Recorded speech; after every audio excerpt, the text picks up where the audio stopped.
Well, good morning and welcome back to CityLine. I am in my final fabulous segment, as I say, and with me is look at the smile, an incredible individual. Please join me in welcoming Shawn Tibbitts. Shawn, you are a local restaurant owner here, and you have also given us your valuable time today because you're going to teach us how to make Lobster Bomb, and you're also going to be on the Taste Cook stage. I am. We have so much to talk about in 12 minutes. First off, tell us the name of your restaurant. My name of my restaurant is Tibbitts at Fern Hill. I love this. It's my last name.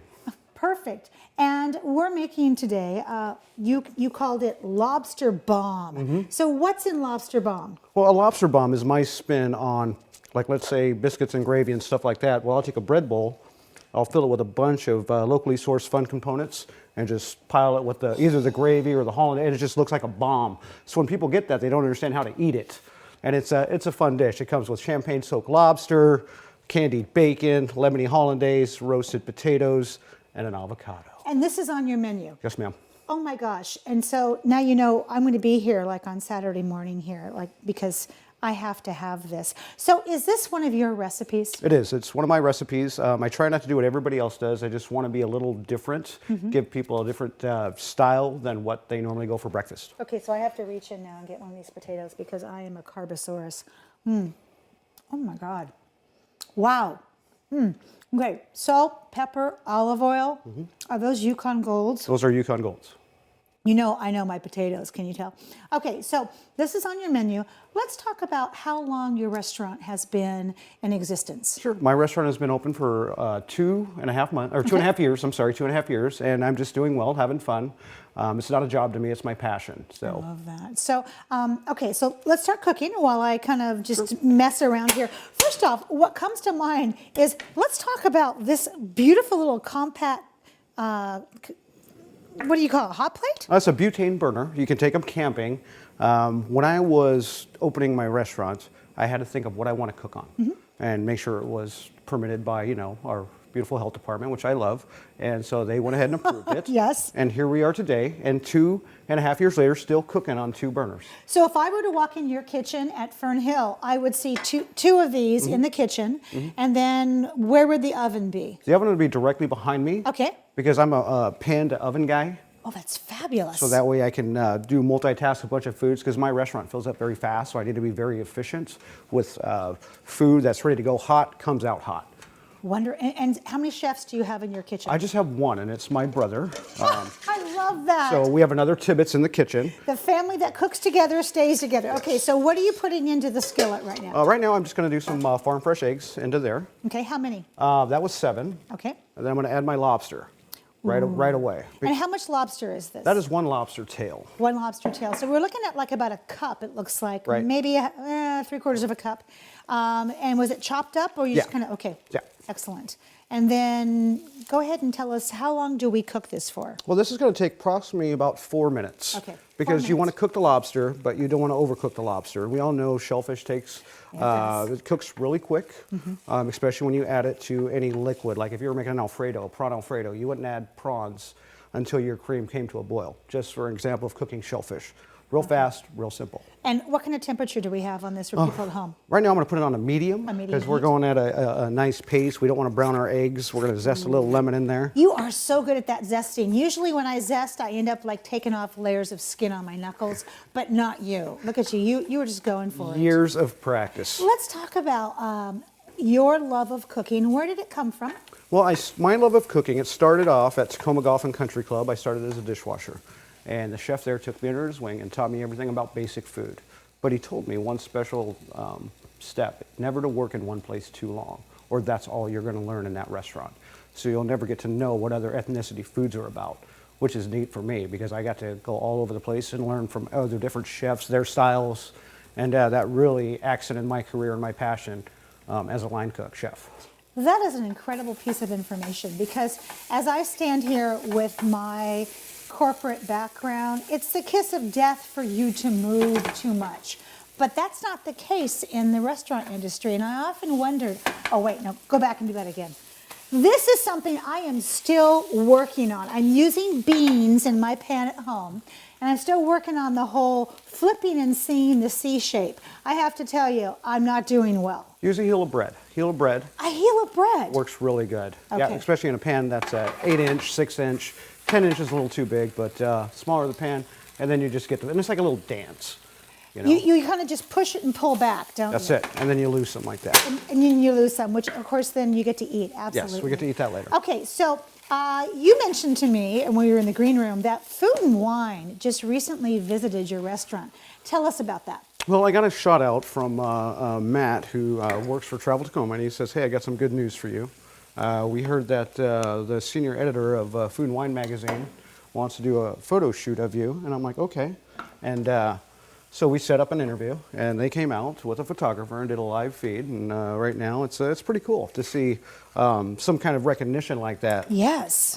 But you know, we're still waiting for the article, and we'll see what happens. When does the article come out? I'm not sure yet. Okay. They haven't reached out, but you know, I know they have all the information that they're going to need, which is neat for me. But I'm patient. I'm humble. love that. I'll wait. Congratulations. you. Okay, you have just touched one of my favorite pieces of fruit in the whole world, and that's the avocado. What are you going to do with it? This avocado, I'll put half inside as soon as I start building the bomb here in a few minutes, and then the other half on top, and I'll put it in a steak knife on top, and then we'll dress it up, and you'll be like, what? And then it's pretty neat. I love that. What's one of the biggest, well, let's go back for a second here. So you, love of cooking. Who cooks in your family besides your brother? Did you grow up with a grandmother, mother, father cooking? No, I mean, I don't want to be the bearer of bad news, but my mother burned water, and Oh, but yeah. I had to. So you learned what not to do at an early age. Right, God bless her, but still, Yes. we're here today, and just having Exactly. fun, and it's a blessing for sure, so. So do you remember what was the first meal that you cooked or the first dish that you went, aha,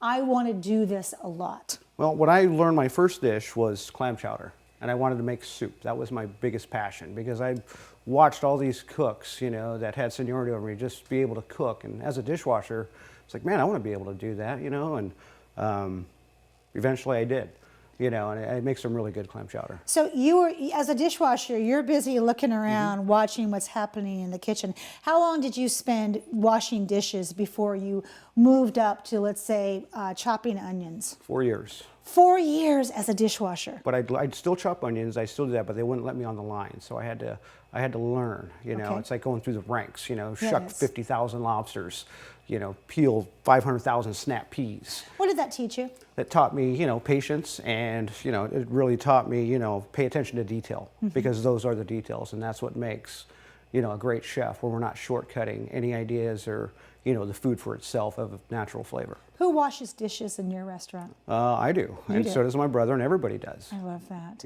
We're a team. When I used to host Taste Cooks here in Tacoma, and I was talking with one of the chefs on the stage, and I said, what's the best lesson you ever learned in the kitchen? And he said, everybody's opinion matters, from the dishwasher to the head chef. You get ideas from everywhere. It sounds like that's a philosophy that you embrace as well. It is, as a chef, I like to teach people, I like to train people, I like to show them, what it takes to work hard to come from nothing to actually come to somewhere, if that makes sense. Sure it does. You know. So how brave are you, as we start to finish this up, we have about 3 minutes, how brave are you to open up your own restaurant? At what point, Shawn, did you decide you were not going to work for somebody else and that you could do this?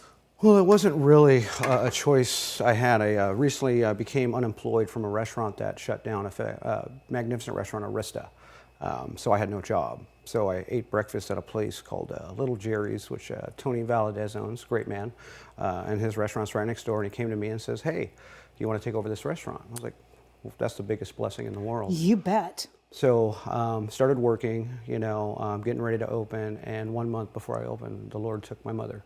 Oh, I'm so sorry. Deep breath. Yeah. Yeah, deep breath. 3 weeks later, I get a phone call out of the blue because I took all the money that I had and I gave her the best funeral his son could give his best friend, his mom, and I was broke.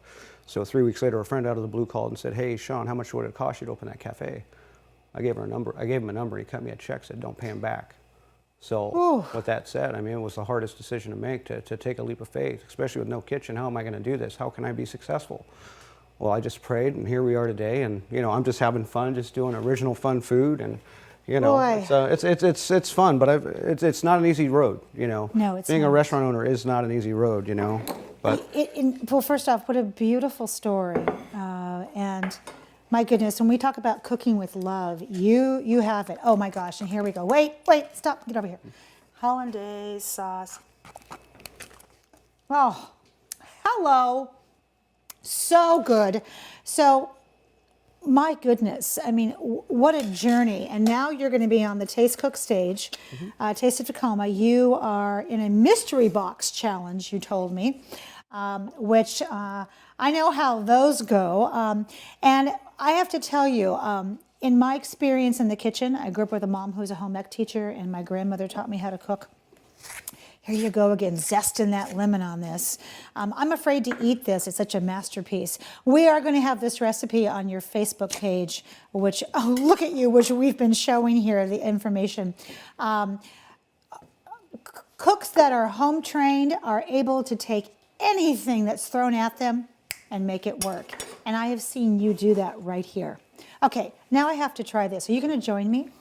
yeah, let me get some forks. Get some forks here, because I know people are like, okay, what does it taste like? Well, you can imagine what it tastes like, and I can just hear the producers in the booth going, you're eating mine. So I'm going to dive in here, and what do you suggest? I get a little piece of this? Sure, get some of that avocado, because I know how much you love avocados. Avocado is like the bomb. Do you like bacon? I do like, yes, do I like bacon? Who doesn't like bacon You might want in to their break the life? bacon. Okay, we're going to break this off here. All right, I'm going to make I'm just mine going a to get little some bite. lobster. Here we go.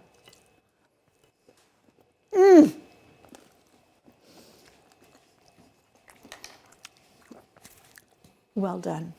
Thank you. That is delicious. I highly recommend that people get into your restaurant and have that.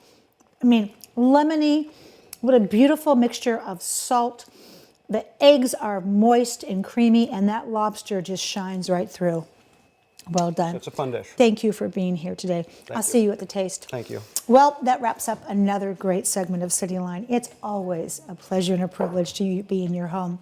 We've given you some really great things to think about in this past hour, so please go out there, be a part of the tapestry, and above all, pay it forward. And when you come back, as always, we'll be waiting for you right here at CityLine. Bon appetit.